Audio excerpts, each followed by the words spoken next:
Hello friends, welcome to Bharati's kitchen. ఈ రోజు వీడియోలో చాలా టేస్టీగా ఉండే పర్ఫెక్ట్ మటన్ దమ్ బిర్యానీని ఎలా ప్రిపేర్ చేసుకోవాలో చూపించబోతున్నాను. చాలా అంటే చాలా టేస్టీగా ఉంటుంది. మీరు ఒకసారి నేను చూపించిన విధంగా ఈ మటన్ దమ్ బిర్యానీని ఇంట్లో ట్రై చేయండి. బయట హోటల్లో ఎంతైతే టేస్టీగా ఉంటుందో అంతకన్నా ఎక్కువ టేస్టీగా ఇంట్లోనే మీరు చాలా ఈజీగా ప్రిపేర్ చేయగలుగుతారు. హోటల్లో బిర్యానీ కన్నా మీరు చేసిందే చాలా టేస్టీగా ఉంటుంది. చాలా పర్ఫెక్ట్గా కుదురుతుంది, అంతే టేస్టీగా కూడా వస్తుంది. మటన్ బిర్యానీ టేస్టీగా అలానే పర్ఫెక్ట్గా రావాలి అంటే నేను చెప్పే టిప్స్ కంపల్సరీ ఫాలో అవ్వండి. పర్ఫెక్ట్ బిర్యానీని మీరు ప్రిపేర్ చేయగలుగుతారు. సో ఈ టేస్టీ మటన్ దమ్ బిర్యానీని ఎలా ప్రిపేర్ చేసుకోవాలి ఇప్పుడు చూపిస్తాను. ఫస్ట్ ఈ రెసిపీ కోసం లేతగా ఉన్న మటన్ తీసుకోవాలి. ఇక్కడ నేను 1 kg వరకు లేతగా ఉన్న మటన్ తీసుకున్నాను. మటన్ దమ్ బిర్యానీకి ఎప్పుడు కూడా మటన్ తీసుకునేటప్పుడు లేతగా ఉన్న మటన్ తీసుకుంటేనే బిర్యానీ టేస్ట్ అనేది చాలా బాగుంటుంది. ఇక్కడ నేను మటన్ బిర్యానీని కొద్దిగా ఎక్కువగానే ప్రిపేర్ చేస్తున్నాను. 1 kgకి మనకి 3 glasses వరకు అంటే 750 grams వరకు మనకి రైస్ అవసరం అవుతుంది. సో ఇలా లేతగా ఉన్న మటన్ని తీసుకున్న తర్వాత ఈ మటన్ని వాటర్ లేకుండా ఒక బౌల్లోకి ట్రాన్స్ఫర్ చేసుకోవాలి. నెక్స్ట్ ఇందులోనే రుచికి సరిపడా సాల్ట్ని కూడా వేసుకోవాలి. ఈ మటన్కి సాల్ట్ ఎంతైతే పడుతుందో అంతా ఈ టైంలోనే వేసుకోవాల్సి ఉంటుంది. నెక్స్ట్ ఇందులోనే 1/2 teaspoon పసుపు, అలానే రుచికి సరిపడా కారాన్ని కూడా వేసుకోవాలి. ఇక్కడ నేను 2 to 3 tablespoons వరకు కారాన్ని వేస్తున్నాను. నెక్స్ట్ ఇందులోనే 2 teaspoons వరకు ధనియాల పొడి, వేయించి పొడి చేసుకున్న జీలకర్ర పొడిని 2 teaspoons వరకు వేసుకోవాలి. నెక్స్ట్ ఇందులోనే గరం మసాలాని 2 teaspoons వరకు వేసుకోవాలి. మసాలాలన్నీ ఇలా వేసుకున్న తర్వాత ఒకసారి బాగా మసాజ్ చేసుకోవాల్సి ఉంటుంది. మసాలాలన్నీ కూడా మటన్ ముక్కలకి బాగా పట్టాలి. ఇలా కనీసం 5 minutes పాటు బాగా మిక్స్ చేసుకున్నట్లయితే వేసిన మసాలాలన్నీ కూడా మటన్ ముక్కలకి బాగా పడతాయి. నెక్స్ట్ ఇందులోనే 2 tablespoons వరకు నెయ్యిని కూడా వేసుకోవాలి. నెక్స్ట్ ఇందులోనే 2 tablespoons వరకు ఆనియన్స్ ఫ్రై చేసుకున్న ఆయిల్ని కూడా వేసుకోవాలి. నెక్స్ట్ సన్నగా తరిగిన పచ్చిమిర్చిని కూడా వేసుకోవాల్సి ఉంటుంది. పచ్చిమిర్చి ఎక్కువ కారంగా ఉన్నాయనుకోండి, కొద్దిగా తగ్గించి వేసుకోవాల్సి ఉంటుంది. ఇక్కడ నేను తీసుకున్న పచ్చిమిర్చి ఎక్కువగా కారం లేవన్నమాట, అందుకనే కొంచెం ఎక్కువగా వేస్తున్నాను. నెక్స్ట్ ఇందులో అల్లం వెల్లుల్లి పేస్ట్ని కూడా వేసుకోవాలి. అల్లం వెల్లుల్లి పేస్ట్ని 2 tablespoons వరకు వేసుకోవాల్సి ఉంటుంది. మటన్ బిర్యానీకి కొంచెం అల్లం వెల్లుల్లి పేస్ట్ ఎక్కువగానే పడుతుంది. నెక్స్ట్ ఇందులోనే 1 teaspoon జీలకర్ర, కొద్దిగా మిరియాలు, నెక్స్ట్ అలానే బాగా సన్నగా తరిగి వేయించుకున్న ఉల్లిపాయని కూడా వేసుకోవాలి. ఉల్లిపాయ ముక్కల్ని అన్నీ కూడా ఈవెన్గా తరిగినట్లయితే ఇవి ఈవెన్గా ఫ్రై అవుతాయి. మనం తీసుకున్న కేజీ మటన్కి కనీసం 1/2 kg ఉల్లిపాయల వరకు ఇలా సన్నగా తరిగి ఫ్రై చేసుకోవాల్సి ఉంటుంది. మనం తీసుకున్న 1/2 kg ఉల్లిపాయల్లో కనీసం హాఫ్ క్వాంటిటీ వరకు అంటే ఫ్రై చేసుకున్న ఈ ఉల్లిపాయని హాఫ్ క్వాంటిటీ వరకు ఈ టైంలో మటన్లో వేసేసుకోవాలి. నెక్స్ట్ ఇందులోనే 2 బిర్యానీ ఆకులు, 1 జాపత్రి, 6 నుంచి 8 వరకు యాలకులు కొంచెం దంచి వేసుకోవాల్సి ఉంటుంది. నెక్స్ట్ ఇందులోనే చిన్నవైతే 4 మరాఠీ మొగ్గలు, 8 నుంచి 10 వరకు లవంగాలు, 2 అనాస పువ్వులు, దాల్చిన చెక్క ముక్కల్ని 4 వరకు వేసుకోవాల్సి ఉంటుంది. నెక్స్ట్ ఇందులోనే 1 kg మటన్కి 1/2 లీటర్ వరకు పెరుగుని తీసుకోవాల్సి ఉంటుంది. మీరు పెరుగుని డైరెక్ట్గా ఇందులో వేసినట్లయితే చిన్న ముక్కల కింద ఉంటుందన్నమాట. బిర్యానీ మీకు చూడడానికి అంతగా బాగుండదు. పెరుగుని మటన్లో వేసుకునే ముందే ఒకసారి విస్కర్తో బాగా మిక్స్ చేసుకున్నట్లయితే వాటర్ లేకుండా మిక్స్ చేసుకోవాల్సి ఉంటుంది. ఓన్లీ పెరుగును మాత్రమే తీసుకుని బాగా విస్క్ చేయాల్సి ఉంటుంది. ఈ పెరుగు కొంచెం చూడడానికి కన్సిస్టెన్సీ క్రీమీగా ఉండాలి. ఇలా తయారు చేసుకున్న పెరుగుని ఈ మటన్లో వేసుకోవాలి. నెక్స్ట్ ఇందులోనే బాగా సన్నగా తరిగిన కరివేపాకు, సన్నగా తరిగిన కొత్తిమీర, సన్నగా తరిగిన పుదీనా, అలానే 1 నిమ్మకాయ నుంచి తీసిన రసాన్ని కూడా వేసుకోవాలి. ఇంగ్రీడియంట్స్ అన్ని బాగా కలిసేంత వరకు బాగా మిక్స్ చేసుకోవాల్సి ఉంటుంది. కనీసం ఇలా 5 to 8 minutes వరకు మిక్స్ చేసుకోవాలి. ఇక్కడ మటన్ లేతగా ఉంది కాబట్టి ఇందులో మనం అల్లం వెల్లుల్లి పేస్ట్ వేస్తే సరిపోతుంది. అదే మటన్ కనుక ముదరగా ఉంది అనుకోండి, ఇందులో పచ్చి బొప్పాయి ఉంటుంది కదా, పచ్చి బొప్పాయి పేస్ట్ని కూడా వేసుకోవచ్చు. 2 tablespoons వరకు పచ్చి బఠానీ పేస్ట్ వేసుకున్నట్లయితే మటన్ మీకు పర్ఫెక్ట్గా ఈజీగా కుక్ అవుతుంది. పచ్చి బొప్పాయి మీ దగ్గర అవైలబుల్ లేకపోతే ఆన్లైన్లో మీకు పచ్చి బొప్పాయితో ప్రిపేర్ చేసిన పౌడర్స్ కూడా అవైలబుల్ ఉంటాయి. పచ్చి బొప్పాయి పేస్ట్ వేసిన పౌడర్ వేసిన ఎక్కువ వేయకండి, జస్ట్ 2 teaspoons వరకు వేసుకుంటే సరిపోతుంది. మటన్ ఇలా బాగా మిక్స్ చేసుకున్న తర్వాత దీనిపైన మూతని పెట్టి కనీసం 2 గంటల పాటు ఫ్రిడ్జ్ లో పెట్టుకోవాల్సి ఉంటుంది. మీకు టైం ఉందనుకోండి కనీసం 2 గంటల నుంచి 4 గంటల వరకు కూడా ఫ్రిడ్జ్ లో ఉంచుకోవచ్చు. నెక్స్ట్ మనం రైస్ ని తీసుకోవాల్సి ఉంటుంది. ఈ రైస్ ని ఇక్కడ నేను 750 గ్రామ్స్ వరకు తీసుకుంటున్నాను. మనం తీసుకున్న కేజీ మటన్ కి కేజీ రైస్ వరకు తీసుకోవచ్చు. బట్ ఏంటంటే ముక్కలు తక్కువగా కనిపిస్తాయి. ముక్కలు ఎక్కువగా కనిపించాలి అంటే 1 కేజీ మటన్ కి 750 గ్రామ్స్ వరకు రైస్ ని తీసుకుంటే సరిపోతుంది. బాస్మతి రైస్ ని మంచి క్వాలిటీ తీసుకున్నారనుకోండి పర్ఫెక్ట్ గా బిర్యానీ అనేది పొడిపొడిలాడుతూ వస్తుంది. అంటే పాత బాస్మతి బిర్యానీ తీసుకోవాలి. నెక్స్ట్ ఇలా తీసుకున్న రైస్ ని 2 to 3 టైమ్స్ వరకు బాగా వాష్ చేసుకుని మళ్ళీ వాటర్ ని వేసుకుని కనీసం అరగంట పాటు ఈ బాస్మతి రైస్ ని నానబెట్టుకోవాలి. నెక్స్ట్ ఒక పెద్ద గిన్నెని తీసుకోవాల్సి ఉంటుంది. అందులో కనీసం 4 నుంచి 5 లీటర్ల వరకు వాటర్ ని వేసుకోవాలి.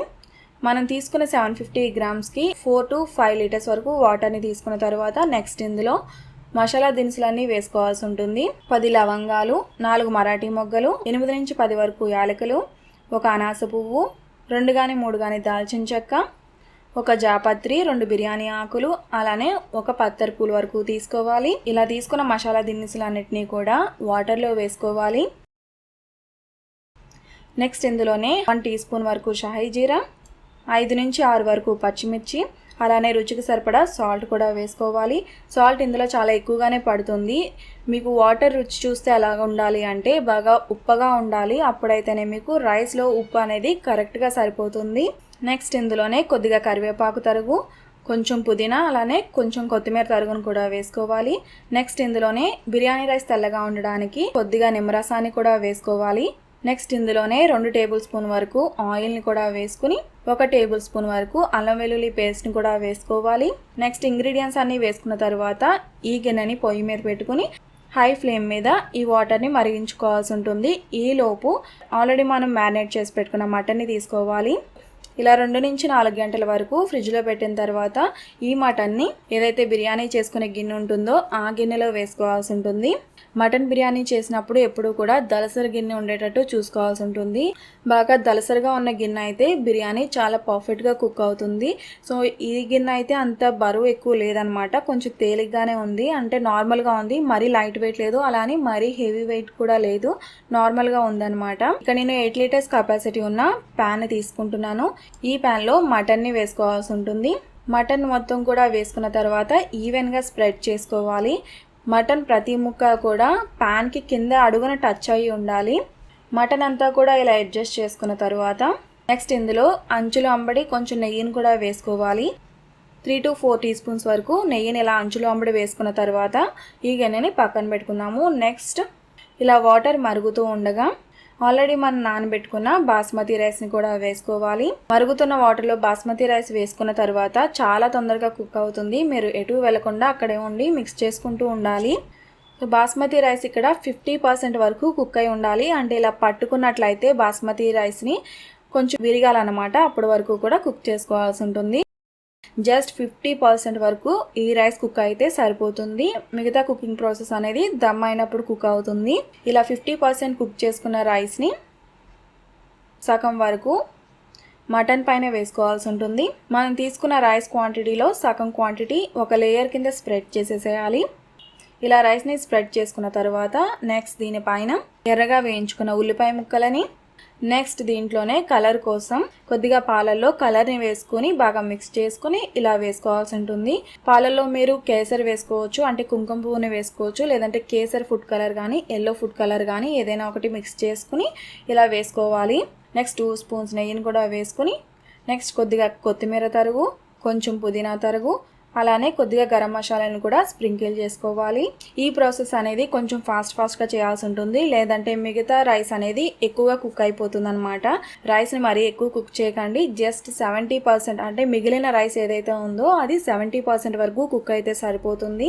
మిగతా రైస్ 70% కుక్ అయిన రైస్ ఏదైతే ఉందో ఆ రైస్ని ఇంకొక లేయర్ కింద వేసుకోవాలి. రైస్ని ఇలా వేసుకున్న తర్వాత ఇలా సమానంగా అడ్జస్ట్ చేసుకోవాలి. నెక్స్ట్ ఇలా అడ్జస్ట్ చేసుకున్న తర్వాత కలర్ కలిపిన పాలను కానీ లేదంటే కుంకుమ పువ్వు వేసిన పాలను కానీ వేసుకోవాల్సి ఉంటుంది. నెక్స్ట్ ఇందులోనే 4 టీ స్పూన్స్ వరకు నెయ్యిని కూడా వేసుకోవాలి. నెక్స్ట్ అలానే 1 టేబుల్ స్పూన్ వరకు రోజ్ వాటర్ని కూడా వేసుకోవాలి. రోజ్ వాటర్ వేసుకున్నట్లయితే ఫ్లేవర్ చాలా బాగుంటుంది. నెక్స్ట్ ఇందులోనే 1/2 టీ స్పూన్ వరకు గరం మసాలాని స్ప్రింకిల్ చేసుకోవాలి. నెక్స్ట్ పైన కొద్దిగా కొత్తిమీర తరుగు, కొంచెం పుదీనా తరుగు, అలానే కరివేపాకు తరుగును కూడా వేసుకోవాలి. నెక్స్ట్ పైన ఎర్రగా వేయించిన ఉల్లిపాయలను కూడా వేసుకుని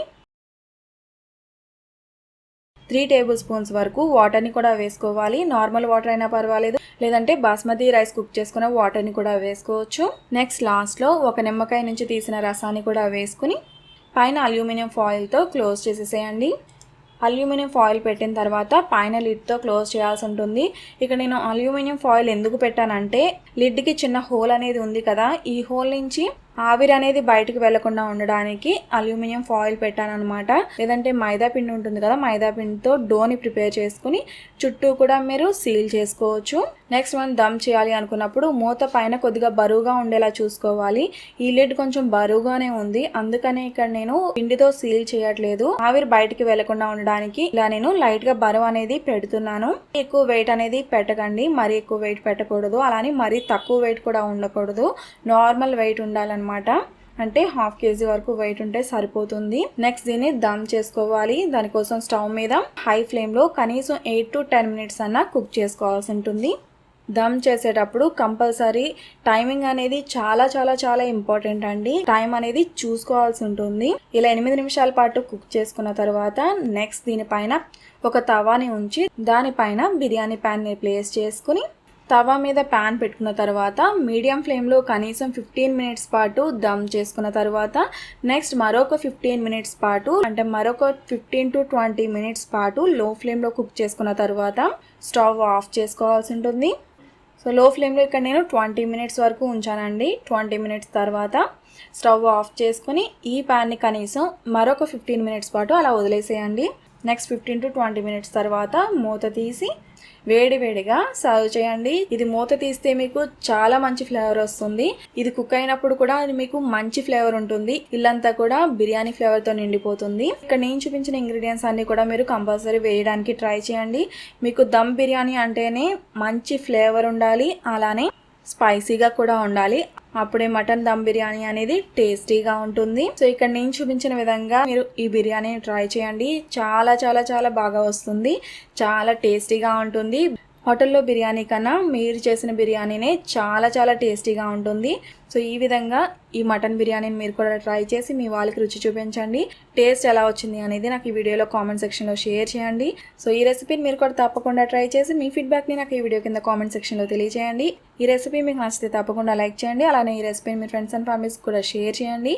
మరిన్ని మంచి రెసిపీస్ కోసం నా ఛానల్ని సబ్స్క్రైబ్ చేయండి. అలాగే తర్వాత వచ్చే బెల్ ఐకాన్ కూడా క్లిక్ చేయండి. Thanks for watching.